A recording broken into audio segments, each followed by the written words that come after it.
ഉപ്പും മുളകും എന്ന പരമ്പരയിലൂടെ മലയാളി പ്രേക്ഷകരുടെ മനസ്സ് കീഴടക്കിയ ഒരു താരമാണ് നിഷ സാരംഗ്. ഉപ്പും മുളകിൽ നീലുവമ്മ എന്ന കഥാപാത്രത്തിലൂടെയാണ് താരം തിളങ്ങി നിൽക്കുന്നത്.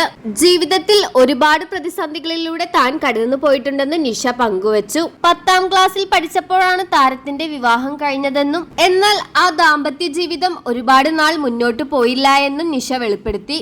ഈ ബന്ധത്തിൽ നിഷ സാരംഗിന് 2 പെൺമക്കളുണ്ട്. അതേസമയം തന്റെ 2 പെൺമക്കളും വലുതായതോടുകൂടി എല്ലാവരും നിഷയോട് ചോദിക്കുന്നത് തന്റെ 2ാം വിവാഹം ഉണ്ടാകുമോ എന്നാണ്.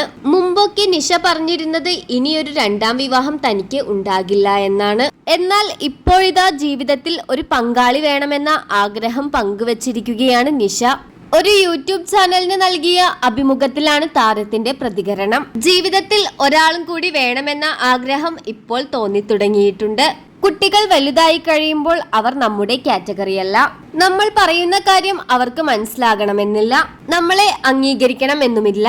അപ്പോൾ നമുക്ക് പറയാനും നമ്മളെ കേൾക്കാനും ഒരാൾ വേണമെന്ന് തോന്നും. നമ്മൾ ആ സമയത്ത് ഒറ്റയ്ക്കിരുന്ന് കരയാനൊക്കെ തുടങ്ങും. എനിക്ക് പറയാനും എന്നെ കേൾക്കാനും ഒരാൾ എനിക്ക് വേണം. അമ്മയുടെ പണത്തെ സ്നേഹിക്കാത്ത ഒരാൾ വന്നാൽ തീർച്ചയായും അമ്മയെ കെട്ടിച്ചു കൊടുക്കുമെന്നാണ് മൂത്ത മകൾ പറയുന്നത്.